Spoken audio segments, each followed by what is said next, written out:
महामार्गावर अपघातांचं ग्रहण, महामार्गावरील विविध अपघातात 37 जणांचा बळी, 19 गंभीर जखमी तर 17 किरकोळ जखमी. बोरगाव मंजू पोलीस स्टेशन हद्दीतील चित्र. वाहन चालवताना सावधगिरी बाळगणं गरजेचं. गत काही महिन्यांपूर्वी भारतीय राष्ट्रीय राजमार्ग प्राधिकरण अमरावती विभागाच्या वतीनं NHAI मार्फत अमरावती ते चिखली या राष्ट्रीय महामार्गाचं चौपदरीकरणाचं काम पूर्ण झालं आहे. बडनेरा अकोला या 76 किलोमीटर अंतरावरील अकोला जिल्ह्यातील बोरगाव मंजू पोलीस ठाण्याच्या हद्दीत 30 किलोमीटर लांबीचा राष्ट्रीय महामार्ग येतो.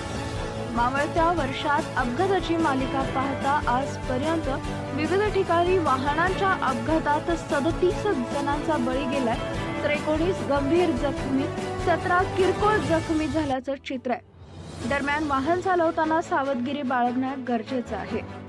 बोरगाव मंजू पोलीस स्टेशन हद्दीतील महामार्गावरील डोंगरगाव ते दाळंबी या 30 किलोमीटर अंतरावर मालवाहू ट्रक, छोट्या मोठ्या वाहनांचा दुचाकी अपघात झाल्याचं दिसून येते. दरम्यान वाहन चालवताना नियमांचं पालन करणं आवश्यक आहे. कोणत्याही प्रकारचे अपघात झाला तर बोरगाव मंजू पोलीस स्टेशनचे ठाणेदार अनिल गोपाळ साहेब तात्काळ स्वतः व कर्मचारी घटनास्थळी धाव घेऊन दवाखान्यात दाखल करतील.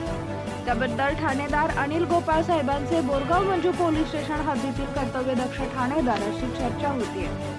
सत्यशोधक न्यूज चॅनलसाठी मुख्य संपादक Santosh Gavai, Akola. Subscribe now and press the bell icon. Never miss an update.